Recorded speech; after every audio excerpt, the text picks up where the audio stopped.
Welcome to Conversations with Leaders. My name's Phil LeBrun. I'm an enterprise strategist with Amazon Web Services.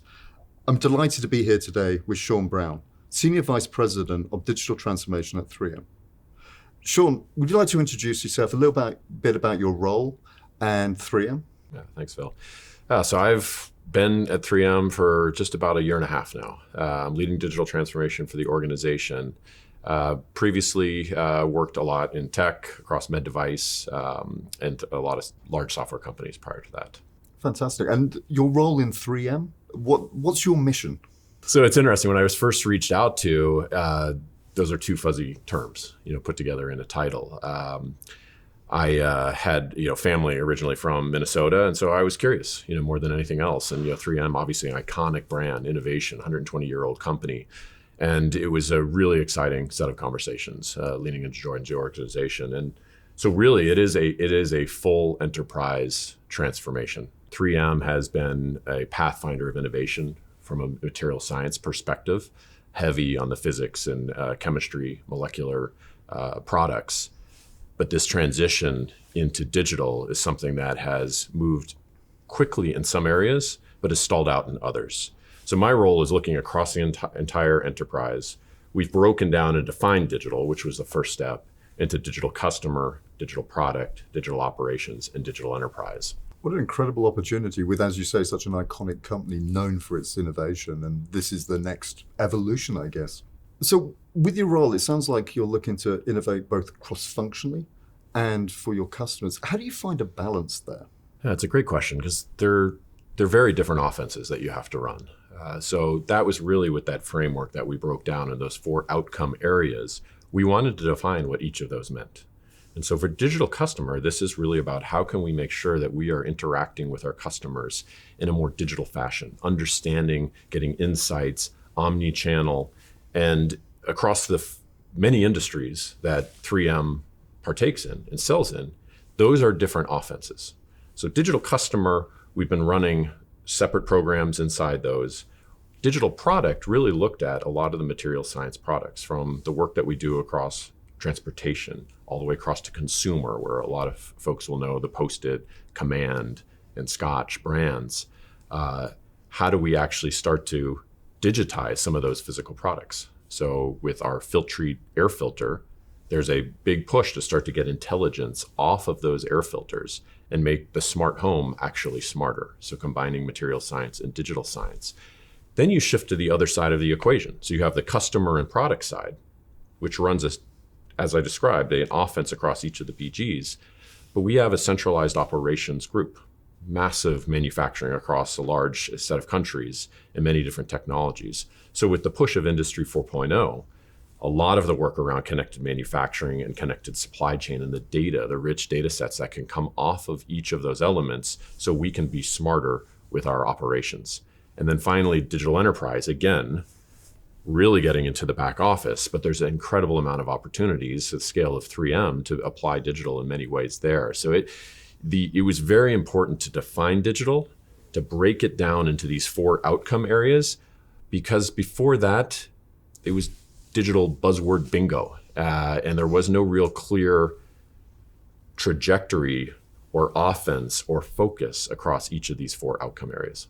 That's really interesting to hear. I think we see a lot of that where, as you say, the buzzword bingo, agile digital transformation becomes meaningless. So it's fantastic you got to that level of granularity. In those areas, you described the different areas you're looking to become more digital in.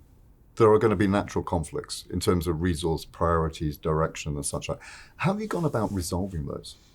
Yeah, it's again, the opportunities when you start talking about digital are immense. And so while we broke down the 4 areas, outcome areas, and we call them outcome areas for a reason, we have also put out an EBITDA target, not a revenue target, an EBITDA target that's 5 years out. And so that's going to hit both the top line revenue side, but also the operational side, where we can get efficiencies from digital across both our digital operations and our digital enterprise. So that has helped just to really put a target out about what are we defining inside these outcome areas. We then had 3 enablers that we identified, one of them being digital culture. And culture oftentimes needs to change from an organization that grew up in a certain way and ran at a certain pace and had certain operating models. When they want to inject digital fluency, digital mindset, digital speed. So we had a focus enabler on digital culture. Prioritization, to your question, you have to prioritize. You can't do everything. And you have to work in an agile fashion so you understand where the winners and losers are so you can move, stop, invest more, stop. And so prioritization has been a critical element to that. And so each of those 4 outcome areas, we wanted to push the decision-making to the deciding bodies. So for the first time, we pulled the senior leaders across each of those areas together into one virtual room with the pandemic to discuss and prioritize the demand signals that were coming in from across the globe. So digital customer, we have all the chief marketing officers together along with the leader that leads customer operations centrally.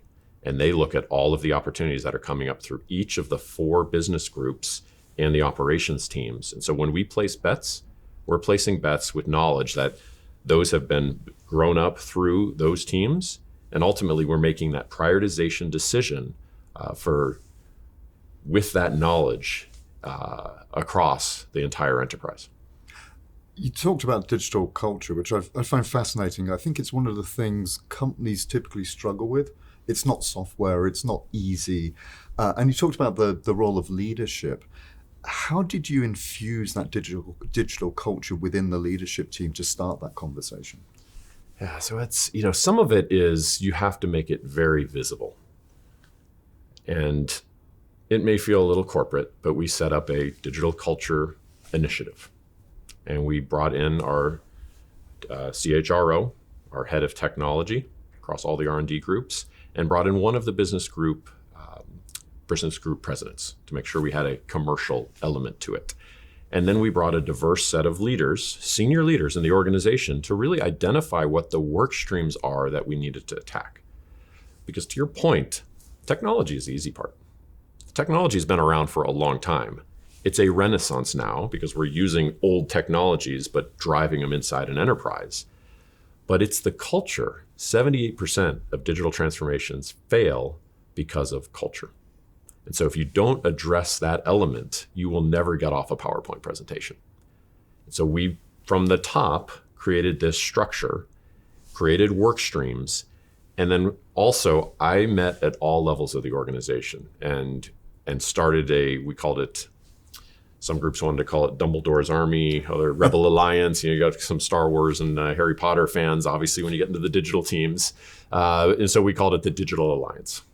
And that is really understanding some of the pressure points and pain points that are going on inside the organization. So you have the scaffolding at the top level, and then you start to build the inertia at the doers, the actual digital warriors, and you have to connect those two. So it's been really exciting. And I won't say which side of that equation I like playing on more, but I love that. I mean, the enthusiasm shows through, and even some of the terms, the Digital Alliance, and digging deep into the organization. It's so refreshing to hear that. So we know at the end of the day, the secret sauce here is people. How, in this evolution 3M's going through, have you made sure you've got the right people in the right roles with the right talent? I don't. If someone has a easy button answer for that, I will fly across the country, or frankly, I'd ride a bike across the country to get it. I think we're all struggling with that. The Great Resignation. However you want to phrase it. It has been a challenge, and so one of the most important parts for 3M was, even within the company, was to highlight the incredible digital successes that the teams were driving. And prior to the framework, we didn't have a way to really spotlight the incredible work that was going on inside our digital customer, our digital products, our digital operations, our digital enterprise. So half of it is you have to celebrate your successes, because that will gain energy, and it will also, the talent that wants to work on different projects sees and they'll pick the phone up or send the text message, and you start to get cross sharing. And 3M again incredible innovation pathfinder for over 100 years, they have a 15% culture element built in. And this is the company in its entirety everybody has 15% of their time to dedicate to elements of innovation that they find a passion for. And so again, not reinventing anything inside a company. I learned about that. I read about it, talked to the leaders that had really driven this successfully across the organization and embedded that right into the digital culture. So when we have programs that come up that are maybe had been struggling a bit in purgatory and hadn't really come out, grabbing those, spotlighting them, and then leveraging the 15% time, whether it's somebody from security or infrastructure or somebody from marketing or someone from sales, bringing those groups together to be able to agile test out some elements of it. That was another pretty exciting component that was already part of the culture that we were able to tap into. I love that. That energy frees up so much talent. People want to be part of something bigger and something that's going to be a profound change to an organization. That's fantastic to hear. So you've talked about the importance of talent in your organization. Has this solely been about reskilling the people you have? Have you brought new skills in, new talent in? And what's the secret mix there that you could share with the audience? I think it's a mix, and you always have to watch the chemistry of what that mix is. And so we have, especially with AWS, now that we're leveraging that platform, we have completed thousands of training and really leveled up the organization. And this is when you provide the opportunity and the pathway, the individuals that are going to grow and accelerate in, they select in. So if you force everybody in, you're not going to get the value. And as we opened it up and we built out digital profiles and paths for whether you're in marketing or whether you're in R&D or whether you're in IT, and gamified it a bit with tags, it's been amazing to see how many thousands of our employees have moved through that. And AWS has some great classes and structure that we've been able to lean on. But you have to inject outside thinking too. Case in point, just coming a year and a half in, and what I've challenged the entire organization on is we have to go on offense. There are going to be individuals that will leave the organization. That's happening globally. 3M, as every company, has incredible stories to tell about how their technology is changing lives. And so for 3M, making sure that we're telling that story effectively and going on offense and pulling outside talent in that maybe was at a company for a long, long time, and then through the great resignation, it could be the great hiring to have that opportunity. So, I've challenged the organization not to be on defense. If you stay on defense and, we're just going to hold on to our talent, you want to protect it. You want to give them individuals those opportunities to be on these exciting programs and share the exciting programs and train them up. But you also have to be on offense, because there is an incredible amount of talent that is moving around the ecosystems globally right now. And so we've been tapping into that in different parts of the world and really ensuring that the 3M story, our digital transformation story, and the incredible work that the teams are driving across each of the business groups and functions is understood, and that we're pulling talent into the organization also to make sure that chemistry is in balance. And the power of telling that story, particularly with an iconic brand like 3M, can so often be underestimated. You talk about positivity, it shines through. I'm excited about 3M's future. So thank you so much for spending time with us today. Thank you.